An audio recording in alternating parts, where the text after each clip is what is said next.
Good morning, student. I am Asha, department of philosophy. आज हम लोग पाश्चात्य दर्शन पढ़ेंगे। पाश्चात्य दर्शन में बुद्धिवाद पढ़ेंगे। बुद्धिवाद एक ज्ञान मीमांसीय सिद्धांत है जिसके अनुसार ज्ञान की उत्पत्ति बुद्धि से होती है। मानव बुद्धि के द्वारा पदार्थों के प्रत्यय आइडिया अंकित होते हैं और उन्हीं प्रत्ययों के माध्यम से पदार्थों का ज्ञान होता है। बुद्धि में निहित प्रत्ययों का विश्लेषण करने के पश्चात ही पदार्थों के विषय में ज्ञान प्राप्त होता है। मानव बुद्धि में ईश्वर प्रत्यय विद्यमान रहता है। इस प्रत्यय का विश्लेषण किया जाता है। वह प्रत्यय जो केवल विचार में वास्तविक होता है तथा वह प्रत्यय जो विचार एवं अस्तित्व दोनों में वास्तविक होता है, तब दूसरा प्रत्यय ही स्वीकार करने योग्य होता है। ईश्वर प्रत्यय दूसरे प्रत्यय के अनुरूप होता है, इसलिए ईश्वर का अस्तित्व सिद्ध होता है। विश्लेषण की इस प्रक्रिया द्वारा ईश्वर की सत्ता में विश्वास किया जाता है।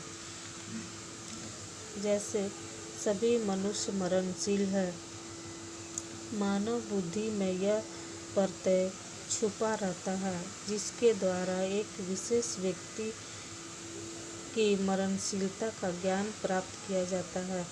सभी मनुष्य मरणशील है। गोपाल एक मनुष्य है, इसलिए गोपाल मरणशील है। यह तार्किक युक्ति ज्ञान की प्रक्रिया है जिसे निगमन विधि कहा जाता है। अतः यह स्पष्ट है कि बुद्धिवाद विश्लेषण एवं निगमन की विधि को अपनाता है। बुद्धिवाद के निष्कर्ष सार्वभौम तथा निश्चित होते हैं।